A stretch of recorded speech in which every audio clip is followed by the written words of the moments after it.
Dinámica del movimiento circular. Al igual que el tema estudiado anteriormente de dinámica lineal, donde observábamos las fuerzas que interactúan en el movimiento de un objeto que se desplaza sobre una superficie recta, en este caso vamos a ver todas las fuerzas que interactúan, pero en un objeto que realiza un movimiento circular, ¿ya? Y para ello tenemos que tener en cuenta a la aceleración centrípeta. Esta aceleración solo va a aparecer en el movimiento circular y va a permitir que el móvil o objeto realice este movimiento circular, ¿ya? Porque normalmente la velocidad, en este caso en el movimiento circular aparece la velocidad tangencial, es una magnitud vectorial que describe una trayectoria recta, como vemos acá en el gráfico, ¿no? Esta esfera tiene una velocidad que describe una trayectoria recta, pero para que tenga un desplazamiento circular actúa la aceleración centrípeta y su dirección siempre va a ser hacia el centro de la circunferencia. Hay dos fórmulas para obtener la aceleración centrípeta que se estudia en el tema de movimiento circular. Una de ellas dice que la aceleración centrípeta es igual a la velocidad tangencial al cuadrado sobre el radio. ¿A qué nos referimos con velocidad tangencial? Esta velocidad que estamos observando aquí está representada con un vector. Esta velocidad tangencial nos va a indicar la longitud que recorre el móvil en esta circunferencia.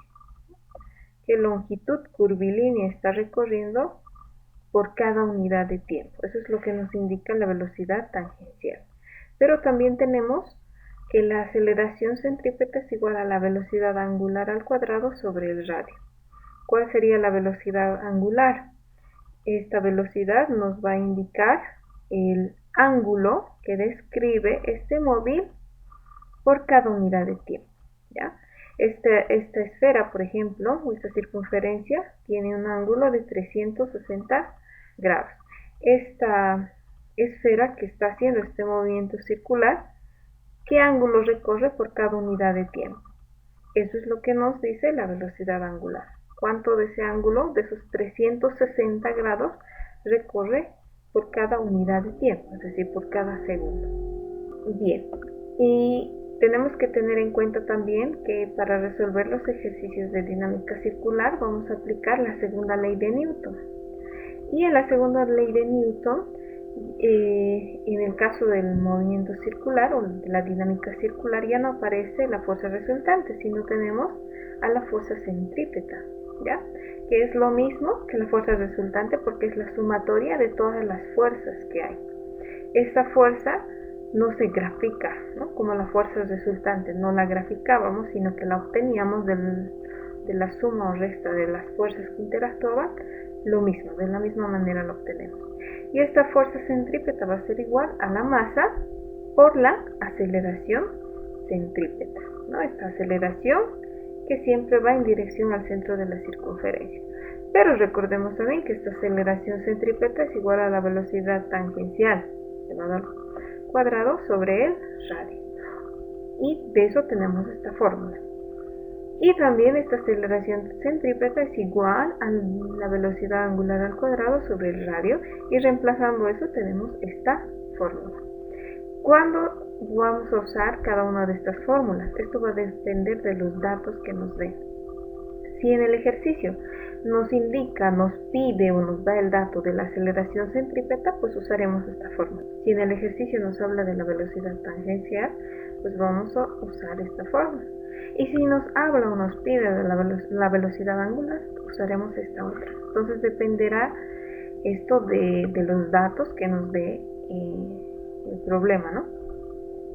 Bien, todas estas son las variables que vamos a ir viendo en los ejercicios de dinámica circular. D sub t o simplemente B es igual a la velocidad tangencial que se expresa en metros sobre segundo. La letra omega es la velocidad angular que se expresa en radianes sobre segundo. Y R es el radio F sub C, la fuerza centrípeta, y A sub C, la aceleración centrípeta. Bien, para obtener la fuerza centrípeta, que sería la sumatoria de estas fuerzas, tenemos que tener en cuenta a las fuerzas que van hacia el centro de la circunferencia y a las fuerzas que van hacia afuera de la circunferencia. En el dinámica lineal teníamos que la fuerza resultante era la sumatoria de las fuerzas en dirección a la aceleración, que tenían la misma dirección de la aceleración, menos las fuerzas que iban en contra de la aceleración o en sentido contrario de la aceleración. En este caso, ¿cuáles van a ser las fuerzas positivas? Aquellas que vayan hacia el centro de la circunferencia, porque la aceleración, recordemos, está en dirección hacia el centro de la circunferencia. Entonces, todas las fuerzas que tengan esa dirección son positivas.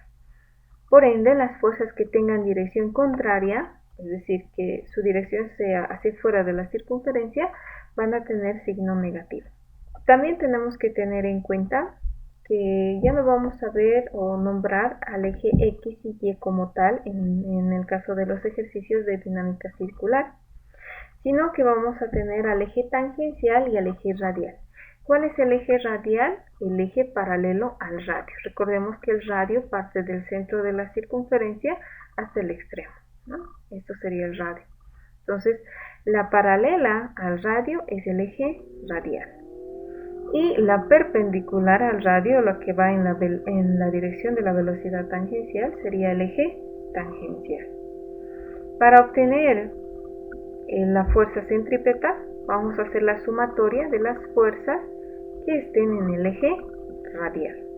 Si hay alguna fuerza que no está en el eje radial o en el eje tangencial, tenemos que descomponer esta fuerza. ¿Qué pasos vamos a seguir para resolver estos ejercicios? Vamos a primero hacer, como siempre, un DCL, diagrama de cuerpo libre. Vamos a ver que todas las fuerzas tengan una dirección, ya sea radial o tangencial. Si no la tienen, descomponemos. Y finalmente aplicamos la segunda ley de Newton.